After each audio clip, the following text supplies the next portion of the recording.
घोटाले के बारे में। जी हां, यूं तो कई घोटालों ने इस वक्त उत्तराखंड की सियासत में कोहराम मचाया हुआ है, लेकिन ये एक ऐसा बड़ा घोटाला है जो सूबे में अब तक का सबसे बड़ा जमीन घोटाला माना जा रहा है। इसमें नियम कायदे कानूनों की धज्जियां उड़ाई गई, कानून को ठेंगा दिखाया गया। साथ ही इस घोटाले से यह भी साबित हो गया कि भूमाफियाओं के हाथ यकीनन कितने लंबे हैं। और सवाल यह भी उठता है कि आखिर अरबों का घोटाला हुआ तो हुआ कैसे। वर्ष 2011, उत्तराखंड, जिला नैनीताल। 300 करोड़ की जमीन हड़पने की साजिश। कौन नेता, कौन अधिकारी हैं शामिल?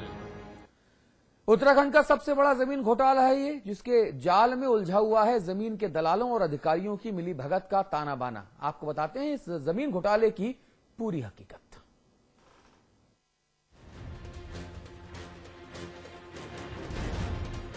नजर की सरहद जहां से खत्म होती है, उससे बहुत आगे तक फैली है ये जमीन। ये जमीन बेशकीमती है। अगर जमीन के अर्थशास्त्र को खंगालें और बाकायदा गुणा गणित करें तो अरबों रुपयों की कीमत है इस जमीन की। जिला नैनीताल, तहसील लाल कुआं के बेरी पड़ाव। हाईवे पर है ये जमीन। केसर इंटरप्राइजेज की इस 80 एकड़ जमीन की रखवाली का जिम्मा 2 लोगों के ऊपर था, जीवन लाल और ब्रजेंद्र कुमार। तारीख 11 फरवरी 2011 को अपर आयुक्त कुमाऊं मंडल ने आदेश दिया कि प्रतिनिधि केसर शुगर मिल बहेड़ी का नाम खारिज कर निगरानीकर्ताओं के वारिसान के नाम पर दर्ज हो। वो निगरानीकर्ता के वारिस थे, लेकिन रातों रात मालिक बन बैठे, अरबों रुपयों की जमीन के मालिक। ब्रजेंद्र कुमार ने अपने बेटे महेंद्र को विरासत सौंपी और जीवन लाल ने अपनी बेटी पन्ना जीवन लाल को विरासत कर्ता बनाया। फिर पन्ना जीवन लाल ने अपने हिस्से की जमीन को 5 लोगों को बेच दिया। ये लोग थे हरिमोहन अग्रवाल, अंकित अग्रवाल, राजेश अग्रवाल, दीपक कुमार अग्रवाल और राजीव अग्रवाल। इस जमीन का मामला यूं तो बहुत पुराना है, लेकिन 22 मार्च 2012 को इलाहाबाद हाई कोर्ट ने आदेश दिया कि जितनी भी अतिरिक्त सीलिंग की भूमि है वो उत्तराखंड सरकार के नाम दर्ज हो। लेकिन अदालत के आदेश को ठेंगा दिखा दिया गया। इस मुद्दे पर हमने सूबे के राजस्व मंत्री यशपाल आर्या से बातचीत की। राजस्व मंत्री भी मानते हैं कि अदालत के आदेशों की अवमानना हुई है। जांच की बात कर रहे हैं मंत्री जी। मैं इस प्रकरण की निश्चित रूप से हम जांच भी कराएंगे और जो लोग इसमें सम्मिलित हैं, जो शामिल हैं और जिनके द्वारा कार्य किया गया उसमें जांच निश्चित रूप से होनी चाहिए। उसमें हम जांच कराएंगे। वहीं सूबे के कृषि मंत्री से जब हमने बातचीत की तो उन्होंने क्या कहा, ये भी आप सुन लीजिए।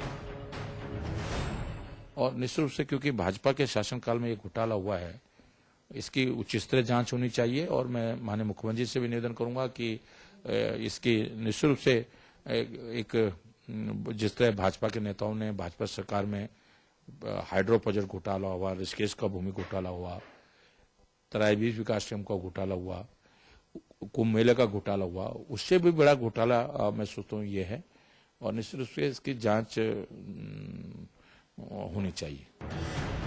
कृषि मंत्री भी घोटाले की जांच की बात कर रहे हैं। बहरहाल तमाम घोटालों की जांच चल रही है। मान लें हम कि जमीन के सबसे बड़े घोटाले की भी जांच हो जाएगी, लेकिन सवाल ये है कि आखिर अरबों रुपयों की जमीन का घोटाला हुआ कैसे? आखिर कैसे अधिकारियों को धोखा देने में कामयाब हुए जमीन के दलाल? क्या उस समय के अधिकारी और राजनीतिक नेतृत्व के मिली भगत से ये महाघोटाला हुआ।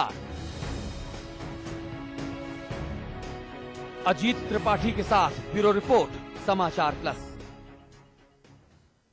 वहीं बीजेपी के उत्तराखंड अध्यक्ष तीरथ सिंह रावत से जब इस मुद्दे पर हमने बातचीत की तो उन्होंने कहा कि मामला बहुत गंभीर है और इसकी गंभीरता से जांच होनी चाहिए, जबकि राजस्व परिषद के अध्यक्ष ने कहा कि अभी जमीन पर फसल खड़ी है, इसलिए फसल के कटने का इंतजार है। बाद में जो जमीन के मालिक हैं, सीलिंग एक्ट के तहत जितनी जमीन उनके हिस्से में आएगी वो उन्हें दे दी जाएगी, बाकी जमीन पर सरकार का अधिकार होगा। सोचता कि इसमें जांच होनी चाहिए और जांच के दायरे के अंदर जो कोई भी आता है उस पर कार्रवाई होनी चाहिए, क्योंकि जब सरकार में एक बार निहित हो गई है तो मैं सोचता हूं कि उसमें जांच होना आवश्यक है। अब उसको एक जिलाधिकारी ने एक नोटिस दिया है कि आप चूंकि अभी फसल खड़ी है तो आप अपना जो है फसल को काट लें, 2-2.5 महीने का एक निश्चित अवधि दी है उनको। उस बाद जितना इनका अपना बनेगा सीलिंग के अंतर्गत 27 एकड़ जो है वो उनको दे दिया जाएगा, बाकी का हम कब्जा लेके सरकार में निहित होगा। इस मुद्दे पर बात करने के लिए हमारे साथ बीजेपी के वरिष्ठ नेता उमेश अग्रवाल देहरादून स्टूडियो में जुड़ गए हैं। कुछ देर बाद भाई सुबोध उनियाल हमारे साथ आएंगे। आप वरिष्ठ कांग्रेसी नेता हैं, विधायक हैं। उमेश कुमार जी, चर्चा में आपसे शुरू करना चाहूंगा। ये तो गजब की खबर है, जो चौकीदार था वो मालिक बन गया, ना सिर्फ मालिक बना, अपने लड़कों को मालिक बनाया और जमीन को आगे किसी और को टिका दिया, पैसा लेके चंपत हो गए। और जब सरकार को याद आया तब बहुत देर हो चुकी थी। उमेश जी, आवाज नहीं आ रही। उमेश जी, आवाज आई? चलिए, आवाज नहीं आ रही है। हम चाहते हैं कि जरा एक घोटालों का पिरामिड हमारे पास है।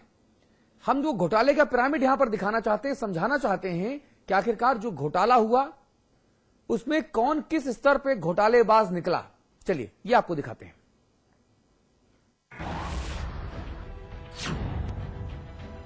कौन? नाम जीवनलाल, निवासी बरेली। नाम ब्रजेंद्र कुमार सन ऑफ ब्रजभूषण दास, ये हल्द्वानी नैनीताल के निवासी हैं।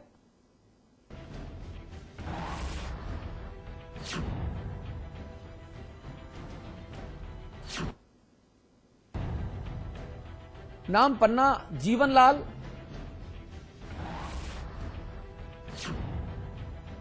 और पन्ना जीवनलाल ने जमीन जो जिनको बेची उनका नाम हरिमोहन अग्रवाल सन ऑफ छोटेलाल अग्रवाल, काला डूंगी रोड, तहसील हल्द्वानी, जिला नैनीताल। इसके अलावा राजेश अग्रवाल सन ऑफ छोटेलाल अग्रवाल, काला डूंगी रोड, तहसील हल्द्वानी, जिला नैनीताल। पन्ना जीवनलाल ने इन लोगों को जमीन बेची। नाम अंकित अग्रवाल सन ऑफ राजेश अग्रवाल, काला ढूंगी रोड, तहसील हल्द्वानी, जिला नैनीताल। पन्ना जीवनलाल जो केयर टेकर के वारिसान थे, इन्होंने अपनी जमीन को आगे बेच दिया। दीपक अग्रवाल भी इन्हीं का शिकार बने और राजीव अग्रवाल सन ऑफ पूरनमल अग्रवाल, काला डूंगी रोड, तहसील हल्द्वानी, जिला नैनीताल। ये अभी तक उत्तराखंड का सबसे बड़े घोटाले के तौर पे सामने आ रहा है। ये घोटालों का पिरामिड है कि कैसे ये महाघोटाला हुआ। उमेश अग्रवाल जी, ये अभी तक का सबसे बड़ा घोटाला माना जा रहा है। जो चौकीदार हैं वो मालिक बन गए, अपने बच्चों को मालिक बना दिया, जमीन बेच दी, करोड़ों रुपए लेकर रफू चक्कर हो गए। अदालत के आदेश के बावजूद सरकार के कानों में जू नहीं रहेंगी और अब तमाम तरह के बयान आ रहे हैं। क्या इस पर आगे होना चाहिए? और देखिए, ऐसा है कि जैसा आप लोगों ने इसे घोटाले का रूप दिया है और आपके माध्यम से प्रथम दृष्टया में ये घोटाला दिखाई दे रहा है, तो इसमें जांच होनी चाहिए। जांच में दूध का दूध पानी का पानी होगा। और जहां तक एक बड़ी जमीन है उसके मामले में जिस तरीके से वातावरण बना है, तो ये तो जांच का है और राजस्व विभाग इसकी जांच करे और जो भी निर्णय हो। नहीं, आपने कहा कि जैसा कि हम लोगों ने इसको घोटाले के तौर पे दिखाया है, क्या कोई और हकीकत है क्या जो आपको पता है? नहीं, मैं तो अभी आपके यहाँ चैनल में आने के बाद ये विषय पता लगा कि इस तरीके की जमीन का मामला है और उसमें इस तरीके से जो निगरानी करता थे उन्होंने इस जमीन को बेच दिया। अब बेचने पर एक्चुअली में ऐसा है, ये कोर्ट का मैटर है अग्रवाल साहब। इसमें कोर्ट के अंदर कोर्ट इसको तय करेगी कि भाई इनको अधिकार था नहीं था, इसमें उस समय की सरकार कितनी जिम्मेदार है, सरकार के नुमाइंदे क्या इसमें इन्वॉल्व थे, क्या उसमें जो अधिकारी थे उनका क्या रोल था, उन अधिकारियों ने किन चीजों को अनदेखा किया, किन चीजों को अनदेखा करते हुए ये घोटाले का स्वरूप बन रहा है, वो सारी चीजें हैं। क्योंकि कोर्ट मैटर्स हैं, जैसा मुझे पता चला सन 74 में ये जमीन सरकार में निहित हुई थी, उसके बाद क्या वातावरण बना और किन बातों को लेकर वहां के उस समय के अधिकारी इस सारे सिस्टम में इसको रजिस्ट्री करने के लिए एग्री हुए, वो सारी चीजों पर एक जांच का विषय है। वो उस हिसाब से जांच होगी तो चीजें हैं। बाकी कुल मिलाकर जिस प्रकार से ये एक देवभूमि की जमीन का घोटाला या जमीन से संदर्भित मामला दिखाई दे रहा है, तो ये क्लियर होना चाहिए, ये जनता के सामने सही से आना चाहिए कि भाई वास्तविकता क्या है और क्या वास्तव में इसमें घोटाला हुआ है, या कोई हेराफेरी हुई है। सुबोध उनियाल जी हमारे स्टूडियोज में आ चुके हैं, वो भी अपना स्थान ग्रहण करेंगे। अमिताभ अग्निहोत्री जी, मैं चाहूंगा कि इस पर थोड़ा आप और रोशनी डालें, तब तक सुबोध उनियाल जी अपना स्थान ग्रहण कर लेंगे। जी देखिए, उमेश जी ने 2-3 बातें उठाई कि क्या वातावरण था पता नहीं, कैसे हो गया पता नहीं, घोटाला है नहीं है ये अदालत तय करेगी। कुछ चीजें ऐसी होती हैं जिनको हम लोग यूनिवर्सल ट्रुथ कहते हैं, वो कभी नहीं बदलते। कोई वातावरण हो, कोई मौसम हो, कोई जगह हो, देवभूमि हो या ना देवभूमि हो, वो यूनिवर्सल ट्रुथ है। पूरे हिंदुस्तान में एक सा नियम लागू होगा। कानून के कुछ ऐसी अवधारणाएं हैं। पहली बात, संस्था की जमीन, कंपनी की जमीन किसी के बेटी को कैसे ट्रांसफर हो जाएगी? ये तो पूरे हिंदुस्तान में एक ही नियम है, एक ही कायदा है। ये अलग अलग पैमाने हो नहीं सकते कि उत्तराखंड के लिए अलग पैमाना बने। दूसरी बात, जो केयर टेकर है उसके वंशज किसी भी रूप में मालिक के तौर पर कैसे कानूनी प्रक्रिया के तहत वैलिड ठहराए जा सकते हैं? कतई नहीं ठहराए जा सकते। तब फिर उनके नाम चीज ट्रांसफर कैसे हो गई? ये बड़ा सवाल है। हमारे घर का चौकीदार और उसके बेटे के नाम मेरा घर ट्रांसफर हो जाए, ये कैसे संभव है? ठीक बात है। कोई भूमि हो, कोई इलाका हो, कोई वातावरण हो, कोई सरकार हो, ये कैसे हुआ? ये सबसे बड़ा सवाल, लाख टके का सवाल ये। दूसरी बात, सीलिंग एक्ट जब से लगा हिंदुस्तान भर में, अलग अलग राज्यों ने उसको स्वीकार किया, उत्तर प्रदेश में भी सीलिंग एक्ट बना, उसकी एक लक्ष्मण रेखा है। उस लक्ष्मण रेखा से बाहर की जमीन कैसे लोगों के नाम बनी रही, राजस्व परिषद क्या करती रही, तहसीलदार, पटवारी, लेखपाल क्या करते रहे, कलेक्टर क्या करता रहा, ये सवाल है। एक दूसरी बात, इलाहाबाद हाई कोर्ट में मामला था, उसके बाद भी मालिकानों के नाम बदलते रहे दस्तावेजों में। कैसे? जब केस पेंडिंग था तो ऐसा कैसे हुआ कि उस जमीन की बिक्री हो गई प्राइवेट पार्टी को? और जो जमीन उत्तराखंड सरकार में सन्निहित हो गई थी अदालत के आदेश के द्वारा, वो जमीन कैसे बिक गई फिर? ये कुछ ऐसे सवाल है जिनका उत्तर ढूंढने के लिए तो जांच होनी चाहिए, लेकिन ये हुआ गलत, ये समझने के लिए जांच की जरूरत भी नहीं। ये घपला था, घोटाला था, मिली भगत थी, षड्यंत्र था। और इस षड्यंत्र में एग्जीक्यूटिव भी शामिल होगी, ऐसा मैं मानता हूं। इस षड्यंत्र में पॉलिटिकल लीडरशिप भी कहीं ना कहीं पैट्रोनाइज कर रही होगी चीजों को। अदरवाइज ये कोई 100 मीटर का प्लाट नहीं था कि कोई जमीन बेचने वाला प्रॉपर्टी डीलर कोई चोरी छुपे कहीं दाएं बाएं कागज किसी के नाम लिखवा ले। ये तो मैंने सुना कि छोटे छोटे खेतों में दाएं बाएं पटवारी से मिलकर खेल हो जाता है, लेकिन ये तो करोड़ों करोड़ रुपए की जमीन थी।